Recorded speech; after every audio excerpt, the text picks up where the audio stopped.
secara keseluruhan saya pikir orang Papua itu mintanya merdeka ya, keseluruhan.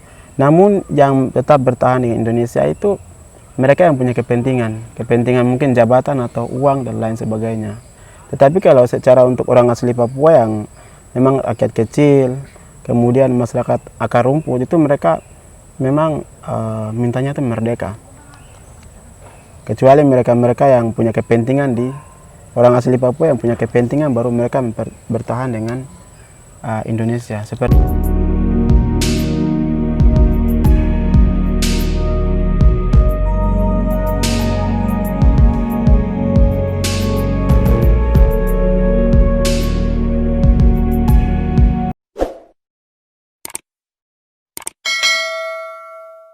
Halo sahabat Rana Kreba, kembali lagi di channel Rana Kreba. Hari ini saya akan berbincang dengan salah satu sahabat saya dari ujung timur Indonesia, yaitu Papua. Nah, kali ini kami akan membahas terkait kondisi Papua yang saat ini ramai sekali diperbincangkan, bahkan sampai dunia internasional. Terkait kondisi Papua, baik itu masyarakat Papua, tanah di Papua, juga hutan yang ada di Papua. Oke, selamat sore Bung. ya, selamat sore Bung Jonas. Bagaimana kabarnya? Kabarnya puji Tuhan baik. Oke, Bung, saya melihat akhir-akhir ini, bahkan sudah beberapa tahun yang lalu, bahwa di Papua terjadi ada penembakan, terus pengambilan hak tanah masyarakat dan lain sebagainya. Mungkin bisa Bung ceritakan bagaimana sih kondisi Papua saat ini? Ya oke, baik. Terima kasih Bung Jonas. Kalau untuk kondisi Papua saat ini saya pikir masih belum kondusif ya. Artinya bahwa di sana itu khususnya untuk pedalaman Papua ya, itu masih ada yang namanya pengiriman militer dari pemerintah pusat itu ke Papua. Lebih khususnya di pedalaman Papua ya, tentunya seperti di Puncak Papua, Intan Jaya, kemudian di Maibrat itu masih ada cara-cara lama ya pada saat tahun 1962 pada tahun 1962-63 masih ada cara-cara lama seperti itu, yaitu dengan cara pendekatan militer. Sehingga ini saya pikir suatu hal yang kurang baik, karena kalau masih melakukan yang namanya pendekatan militer, maka di Papua itu tidak akan aman kalau masih melakukan dengan cara pendekatan militer, karena itu cara lama, dimana di era Soeharto kita kenal sangat kurang banyak aktivis itu yang dihilangkan dengan secara paksa begitu. Jadi untuk kondisi, Bung tanya tentang kondisi Papua, saya pikir kondisi Papuanya masih belum kondusif begitu, Bung. Masih belum kondusif ya? Iya, betul. Terkait dari, kan setiap beberapa tahun ada ganti kepemimpinan presiden atau rejim. Nah, dari beberapa kepemimpinan ini yang lebih condong untuk membela atau berpihak pada rakyat Papua itu pada rejim siapa? Ya, kalau menurut saya Gus Dur ya. Dimana Gus Dur itu dia mengembalikan nama Papua dulu. Dulu kan namanya Irian Jaya, tapi dia mengembalikan ke nama Papua. Dan dulu pada tahun 2000-annya itu beliau sempat memberikan bantuan kepada orang Papua untuk melakukan yang namanya kongres pada tahun 2000-an. Sehingga orang Papua itu masih ingat sama Presiden Gus Dur, karena dia yang mengembalikan, dia yang bisa memahami situasi Papua. Sedangkan kalau presiden yang lain memang banyak yang mengatakan bahwa Pak Presiden Jokowi dia lebih memperhatikan dibandingkan presiden lain. Tapi kalau menurut pandangan pribadi saya itu dan banyak rakyat Papua, bahwa Presiden Gus Dur itu yang bisa memahami psikologis Papua. Iya, saya pikir seperti itu. Kalau untuk presiden yang lain, kalau untuk di eranya Pak Jokowi itu dia lebih ke arah infrastruktur. Sedangkan untuk menyelesaikan kasus pelanggaran HAM itu saya pikir masih belum. Dibandingkan kesini kan lihat banyak pelanggaran HAM. Contohnya seperti dari tahun 2004 sampai 2020 itu kan ada penembakan terhadap 3 pendeta ya. Satu di Intan Jaya, satu di Mapenduma, satu di Puncak Papua. Nah, itu penembakan terhadap tokoh-tokoh gereja. Ya, saya pikir seperti itu, Bung. Bukankah kehadiran Presiden Jokowi ini berpihak kepada rakyat, memberikan infrastruktur dan lain sebagainya adalah bagian dari keberpihakan kepada rakyat Papua? Karena kalau kita lihat bahwa sejarahnya bahwa infrastruktur itu Jawa sentris. Nah, belakangan ini Presiden Jokowi lebih ke keluar, yaitu ke Indonesia Timurnya. Nah, salah satunya adalah Papua yang lebih digenjotkan terkait infrastruktur. Apakah itu tidak bagian dari niat baik Presiden Jokowi untuk kemajuan Papua gitu? Ya, oke. Baik, Bung. Kalau menurut pandangan saya dan kita beberapa mahasiswa sering diskusi tentang Pak Presiden dia membangun jalan infrastruktur ya. Yaitu saya pikir itu itu juga baik untuk kita orang Papua maupun pendatang yang datang di luar Papua. Namun di sisi lain itu kapitalis asing itu akan masuk dengan mereka memperluas mereka punya usaha-usaha. Sehingga kalau kita lihat untuk orang asli Papua sendiri, walaupun sumber daya alamnya melimpah, tetapi secara sumber daya manusianya itu masih rendah sekali. Sehingga dari luar saya suka katakan bahwa nanti kapitalis lokal di Indonesia maupun asing itu akan masuk, karena dengan adanya infrastruktur ini mereka akan di Papua kan kita kenal dengan hutannya yang begitu masih alami ya, sehingga itu mereka akan buat jalan untuk mereka menempati tanah-tanah yang kosong, dan itu akan dimanfaatkan oleh pengusaha-pengusaha atau kapitalis-kapitalis yang sudah katakan di Indonesia maupun internasional. Saya pikir seperti itu, Bung. Tapi begini, Bung, bukankah kehadiran infrastruktur dan kehadiran investor-investor itu akan memberi lapangan pekerjaan untuk masyarakat Papua itu sendiri, sehingga perekonomian masyarakat itu semakin meningkat? Apakah itu tidak memberi dampak positif terhadap masyarakat dengan kehadiran infrastruktur dan investor ini? Ya, oke.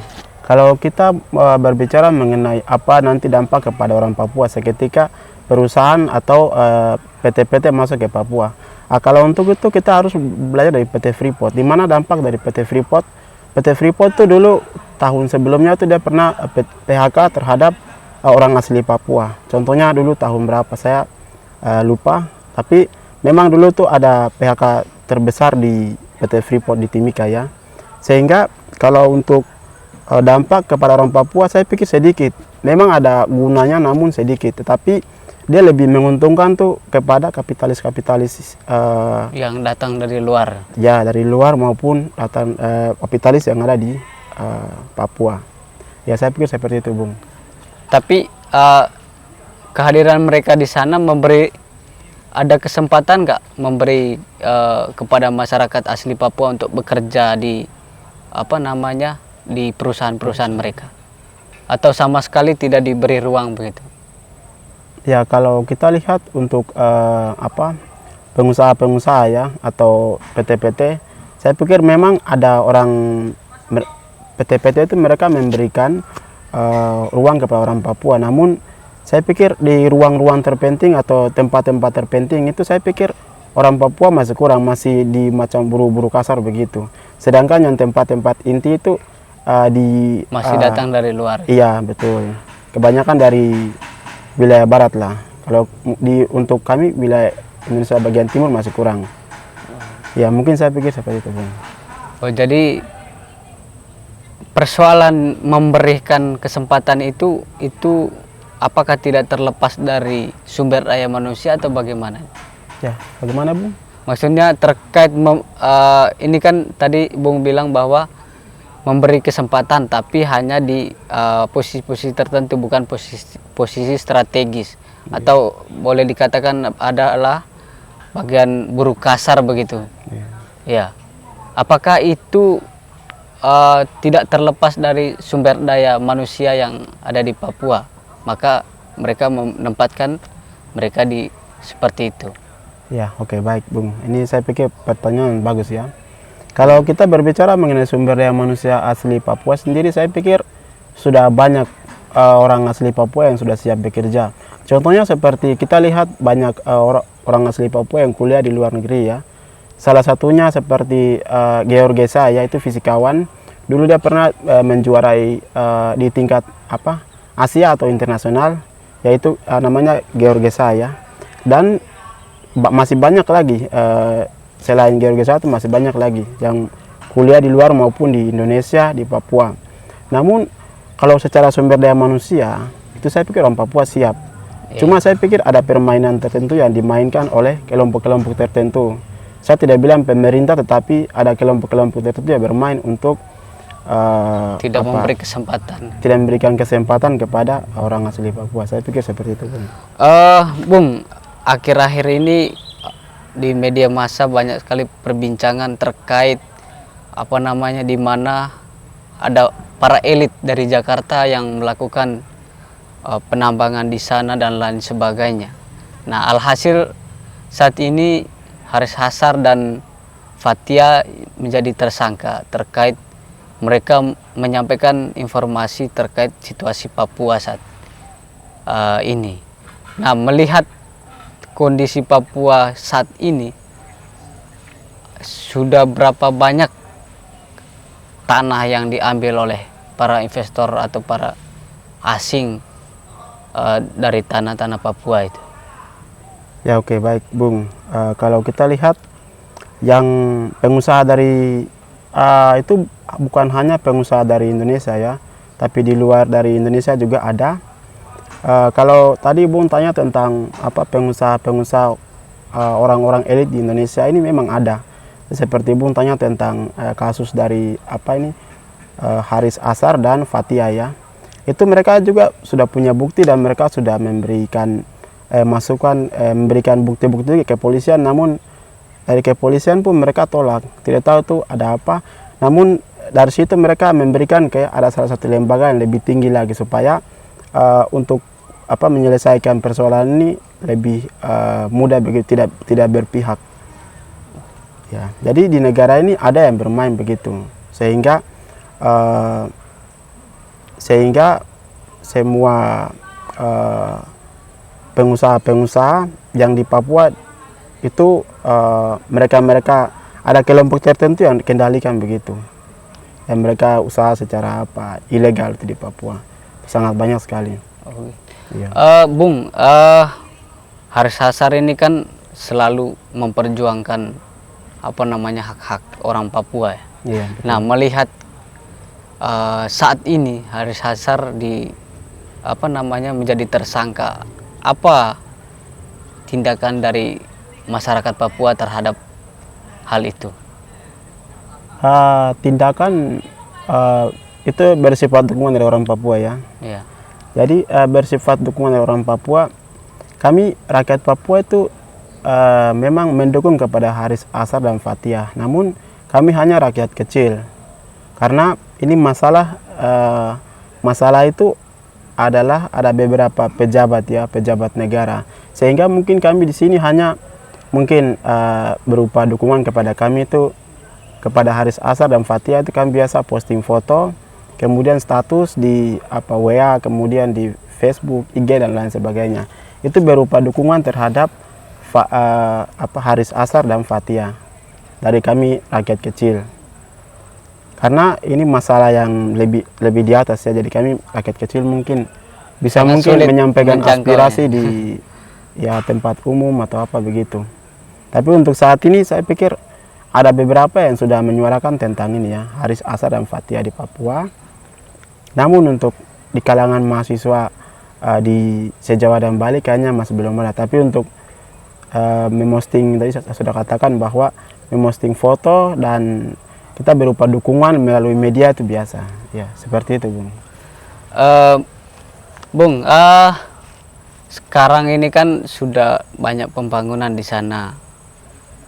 Terus yang dibutuhkan di sana adalah sumber daya manusianya ya. Terkait sumber daya manusia ini, apa yang dilakukan oleh baik pemerintah pusat juga pemerintah daerah terhadap masyarakat Papua itu sampai sejauh ini seperti apa? Kalau untuk pembangunannya dari pemerintah pusat terhadap Papua dan pemerintah daerah di Papua terhadap tanah Papua dan rakyat Papua. Jadi kalau kita lihat dari pemerintah pusat dan pemerintah daerah itu saya pikir memang ada perhatian. Contohnya seperti kalau dana otonomi khusus, kita untuk orang asli Papua sendiri tidak bisa salahkan pemerintah saja, pemerintah pusat, tetapi kita harus salahkan kepada orang-orang asli daerah Papua yang orang-orang elit lah. Karena mereka itu uang sebesar apapun sampai di Papua pun kadang difungsikan oleh kelompok-kelompok elit yang ada di Papua, sehingga masyarakat yang kelas bawah itu mereka tidak rasakan yang namanya dana otonomi khusus. Kadang kita orang Papua kadang salahkan pemerintah pusat, tapi kita juga harus memerhatikan juga penggunaan dana otonomi khusus seperti apa. Ya mungkin saya pikir seperti itu, Bung. Jadi bahwa tidak semua dana otsus itu sampai ke tangan masyarakat. Itu ada permainan di pemerintah tingkat daerah begitu ya. Iya. Jadi kurang lebih seperti itu ya, Bung. Ya, kelompok-kelompok tertentu lah. Kelompok. Terus sejauh ini seperti apa kemajuan di dunia pendidikan di Papua saat ini? Kan infrastruktur ini sudah masuk. Nah, sumber daya alam tadi kan melimpah, tapi persoalannya adalah sumber daya manusianya. Nah, kan itu yang harus dibenahi juga. Nah, pertanyaan saya adalah sejauh mana yang dilakukan oleh pemerintah pusat juga pemerintah daerah terhadap pendidikan itu? Ya, kalau untuk pendidikan saya pikir cukup baik juga ya. Soal dana itu cukup baik. Cuma kalau untuk secara kami mahasiswa Papua, khususnya saya kurang tahu tempat lain, tetapi kalau kami di mahasiswa yang ada di se-Jawa Bali ya, mahasiswa Papua, itu kami tidak setiap tahun atau bulan, tetapi memang kami sering mendapatkan dana dari pemerintah daerah. Itu perhatian pemerintah terhadap kami pelajar dan mahasiswa Papua yang ada di se-Jawa dan Bali. Ya. Jadi kalau untuk pendidikan sendiri saya pikir sudah khusus untuk wilayah se-Jawa dan Bali saya pikir lumayan diperhatikan oleh pemerintah. Kami masih punya kesempatan untuk sekolah. Tidak seperti kita punya adik-adik yang ada di pedalaman Papua, karena di sana itu saya sudah katakan bahwa mereka selalu dihadapkan dengan moncong senjata, sehingga banyak yang tidak bisa mengakses pendidikan karena situasi di pedalaman Papua itu bisa dikatakan masih belum kondusif karena dengan pendekatan militer seperti itu, Bung. Oh, jadi kondisi di Papua itu bukan satu sisi aja atau merata, tapi ada kondisi di pedalaman itu yang lebih sulit ya.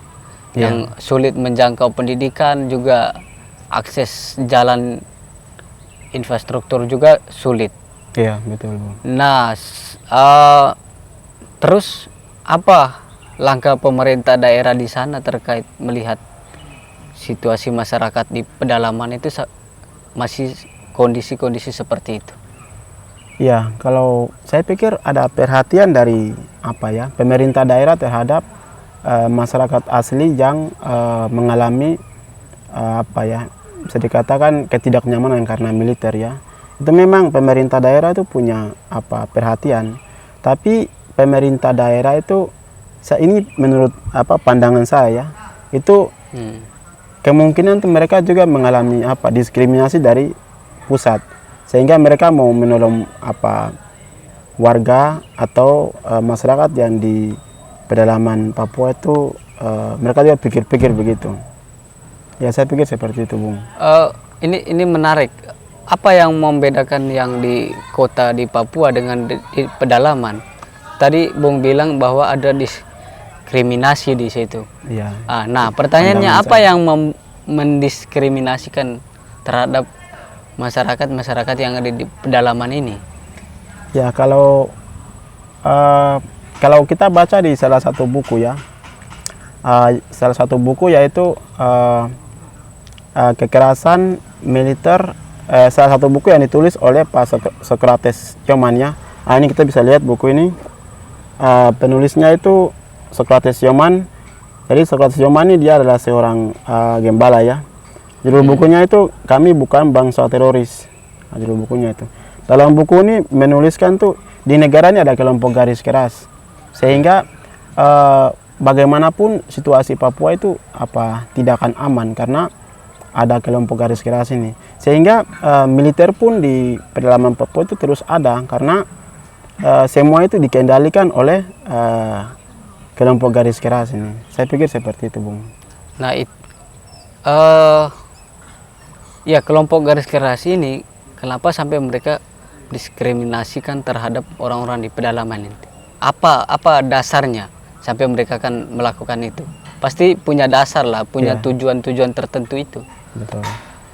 Kalau tujuannya pasti kepentingan kepentingan ekonomi ya, sumber daya alamnya, kepentingan pasti. Tidak jauh dari itu. Kalau menurut saya pasti kepentingannya itu kepentingan ekonomi saja, sumber daya alam yang ada di Papua. Saya pikir seperti itu. Bung, kita ketahui bahwa tanah Papua itu luas, luas sekali, sehingga begitu banyak investor masuk, bahkan rebut-rebutan masuk ke Papua. Nah, sampai sejauh ini di Papua itu ada nggak, ya, baik itu investor ataupun pihak pemerintah yang mengambil tanah tanah masyarakat itu secara paksa atau tanah adat Papua begitu. Namun Papua masyarakat di sana menolak. Ya, kalau untuk itu ada contohnya seperti PT Freeport. PT Freeport itu kan dulu dimiliki oleh ada suku Amungme ya. Sekarang mereka buat PT Freeport ya, itu dulu dihuni oleh orang Amungme. Di lokasi itu yang tinggal di situ orang Amungme, tapi mereka diusir dengan PT Freeport itu mereka melakukan pengusiran terhadap warga asli situ, yaitu warga Amungme, dengan mereka mengedepankan militer, sehingga dengan militer itulah mereka mengusir warga asli situ, warga asli Amungme ya, yang pemilik tanah PT Freeport situ, sehingga warga situ dulunya tinggal situ, tapi sekarang sudah bangun itu PT Freeport, sehingga warga situ sudah pindah di tempat lain begitu, Bung. Terkait tanah yang diambil oleh PT Freeport ini, apakah ada ganti rugi begitu oleh PT Freeport atau oleh pemerintah itu sendiri? Kalau untuk ganti ruginya saya juga kurang tahu persis ya. Tetapi kemarin kami sering diskusi ya di asrama-asrama, kemudian kontrakan.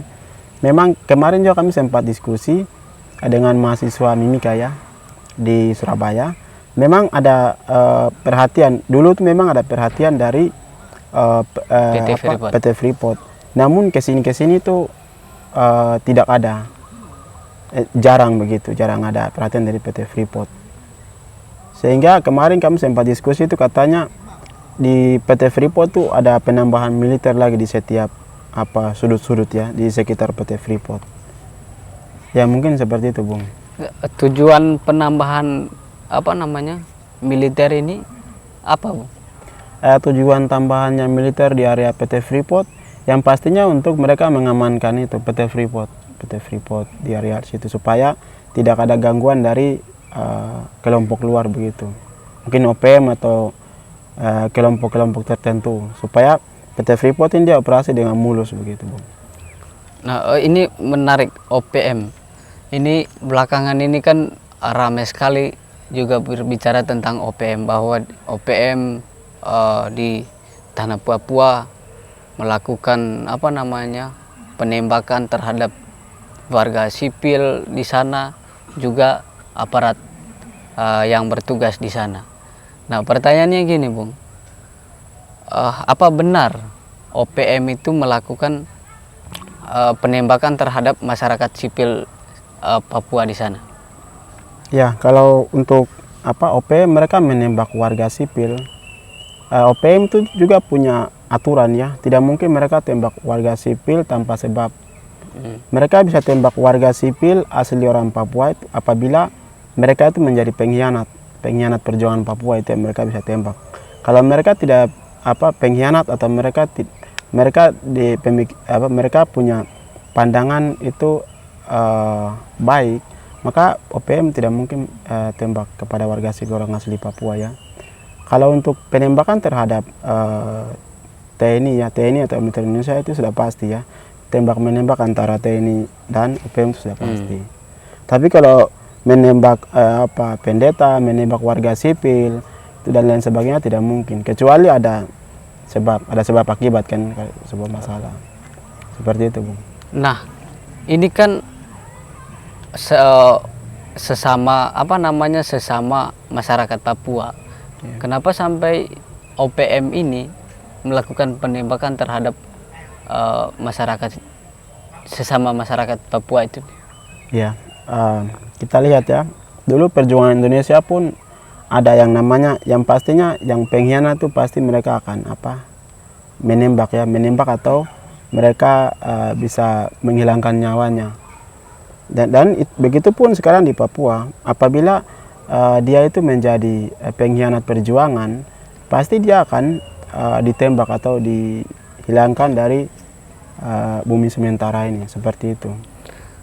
Bung, ini menarik. Tadi Bung bilang bahwa sejauh ini infrastruktur sudah lumayan baik.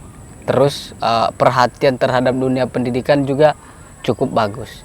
Nah, pertanyaannya, apa yang melatar belakangi OPM ini tetap melakukan penolakan terhadap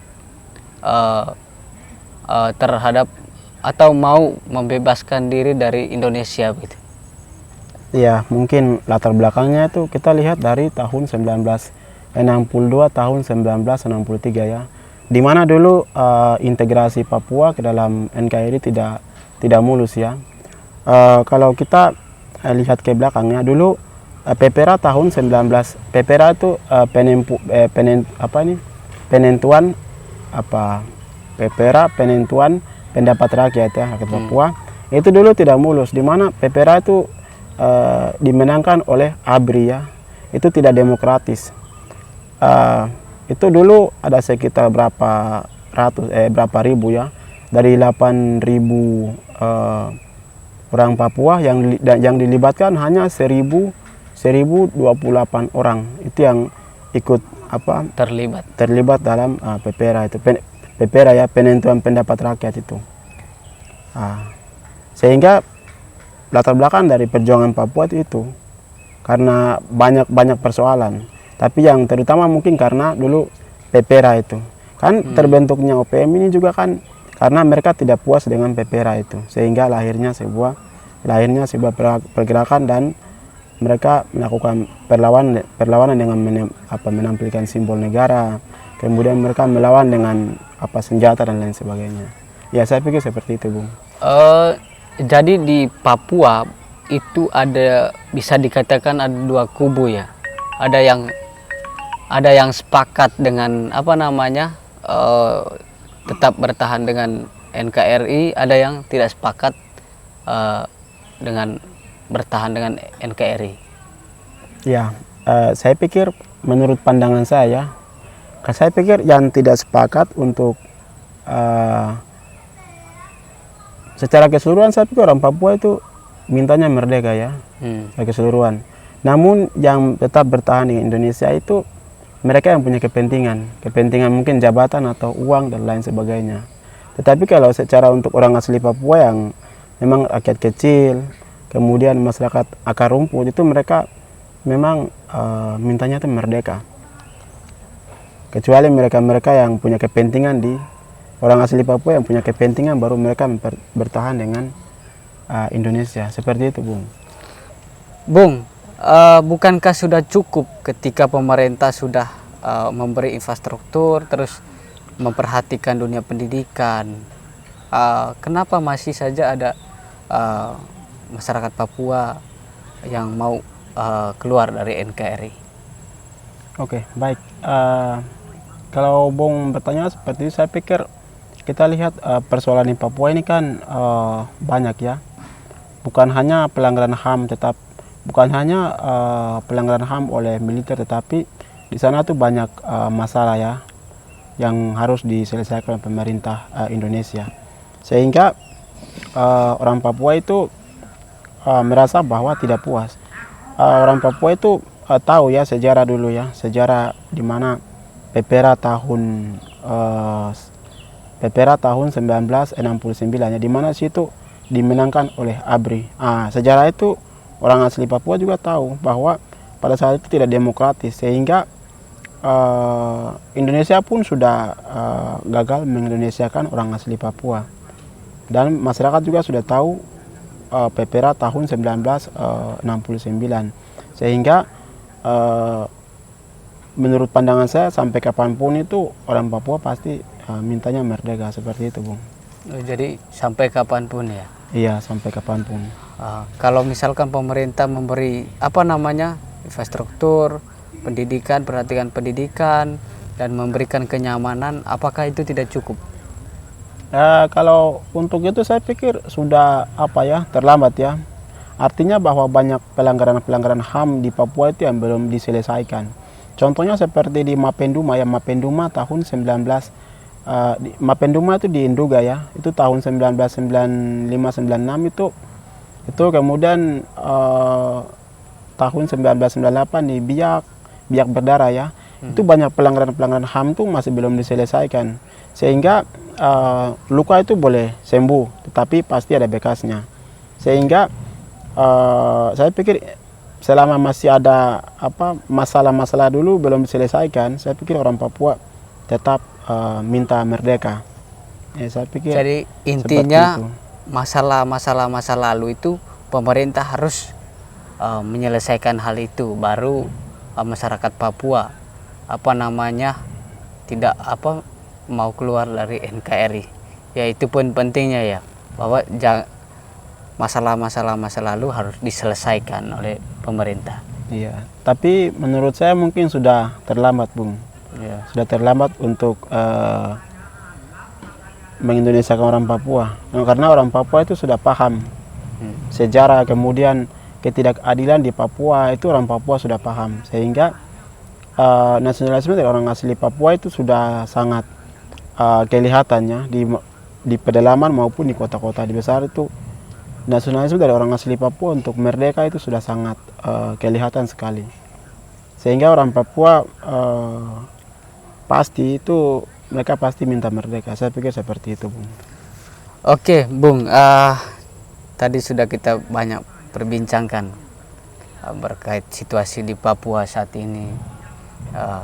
Bung, apa yang Bung sampaikan, ingin Bung sampaikan kepada masyarakat Papua ataupun kepada pemerintah? Ya, kalau untuk masyarakat Papua, ini mungkin pesan saya kepada masyarakat Papua, untuk orang asli Papua yang ada di Papua maupun di luar Papua, jaga diri baik-baik, karena kita orang Papua itu yang tersisa. Karena kita orang Papua harus jaga diri baik-baik, karena kanan kiri kita tidak tahu siapa yang ada di samping kiri kanan kita. Jadi intinya itu berdoa dan jaga diri. Ya, itu pesan untuk masyarakat Papua ya. Kalau pesan untuk pemerintah, saya pikir saya bingung juga mau pesan apa. Karena masih pembangunan pun masih cara yang lama begitu. Walaupun banyak yang bilang Pak Jokowi sudah membangun infrastruktur, tapi itu saya sudah jelaskan tadi bahwa keuntungan untuk orang asli Papua itu saya pikir sangat sedikit ya dibandingkan orang yang datang dari luar. Saya pikir seperti itu, Bung. Pada kesempatan ini ada saya punya 2 buku. Buku ini satu saya akan kasih untuk Bung dan satu ini saya ambil. Jadi penulisnya itu Socrates Yoman ya. Judulnya itu Kami Bukan Bangsa Teroris. Jadi ini satu ini saya kasih untuk Bung supaya bisa dibaca supaya bisa dibaca dan bisa mengenal situasi Papua karena banyak yang belum mengenal situasi Papua. Semoga dengan membaca buku ini Bung bisa memahami situasi Papua dan bisa cerita kepada teman-teman atau keluarga dan lain sebagainya. Seperti itu, Bung. Oke, Bung, terima kasih atas bukunya. Ya, siap. Nanti Sama-sama. saya coba baca biar lebih kenal lagi terkait situasi Papua. Siap. Oke. Oke, siap. Oke. Oke, Bung, karena waktu juga mungkin akan kita bahas lagi terkait situasi Papua lebih dalam lagi di lain kesempatannya. Iya, siap, Bung. Oke, sahabat Teranak Reba, itu perbincangan kami kali ini. Nantikan kami di acara-acara selanjutnya.